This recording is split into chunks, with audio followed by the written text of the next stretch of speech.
In this short informational video on schizophrenia, a medical professional, a member of the clergy, and an individual affected by the disorder will inform you about this disabling condition.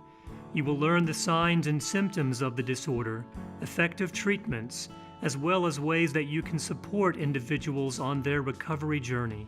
My name is Dr. John Rusiano. I'm a psychiatrist. I run my own private practice. I have an office here in Houston, and I also work in various hospitals throughout the state of Texas. Schizophrenia refers to split mind, but importantly, it doesn't mean multiple personalities. It is a chronic and recurrent psychotic disorder with many different signs and symptoms that can be organized differently. Some of the main symptoms would be hallucinations. Typically auditory hallucinations are the main ones, hearing things that are not there. Could be voices, could be other sounds. Delusions, which are fixed false beliefs that you can present to the patient evidence and they're still going to think. Otherwise, they're going to think whatever it is they're thinking that it's not true. Disorganized thoughts and behavior. So sometimes you're talking to a patient that has schizophrenia and it is very difficult to follow their conversation. They could be talking about one topic, switch to something else, you can't really follow what they're talking about. Some other symptoms that are important are kind of a distancing. They are very kind of withdrawn, apathetic, not really showing much facial expression whenever you talk to them. Also some poverty of speech, so they may have significant delays when they're talking to you and not respond immediately. Another important symptom is cognitive dysfunction. So they have kind of slowed processing, slow memory, difficulty recalling things, decreased attention span. And all of those things are in the setting of social and occupational dysfunction. So that means that it's affected them so much that their families are, they have strained relationships with families, strained relationships with friends, jobs, school, or whatever.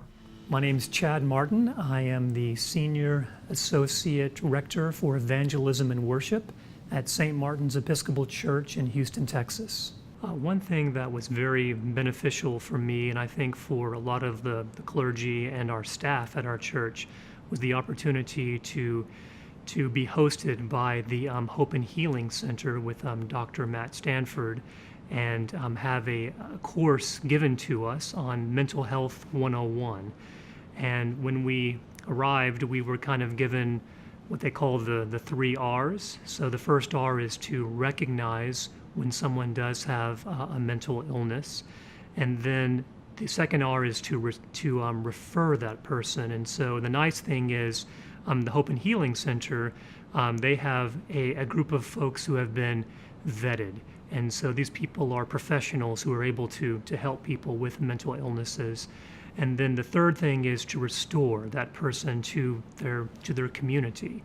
And one thing that was stressed in that particular training was we partner with the trained mental health experts and with the clergy of our churches in order to work as a team to help restore that person. My name is Deborah Watson. My name is Laura Watson. And it was her brother and my son who was diagnosed with schizophrenia. Early on, we noticed at times when he was what we would call out to lunch. You would speak to him or other people would address him, and it was like he didn't hear you. So that was one thing we noticed, and we had testing done along the way, but he was well behaved in school and very academic oriented, so we didn't really think that we would be dealing with a mental health issue so much as we thought maybe a mild learning issue. And we quickly realized that it had gone beyond teenage rebellion. It had gone beyond a phase he was going through, and that this was a matter of life and death for our family. From all of us here at the Mental Health Gateway, we hope that you now feel better equipped to meet the needs of those dealing with mental health problems seeking your counsel and guidance.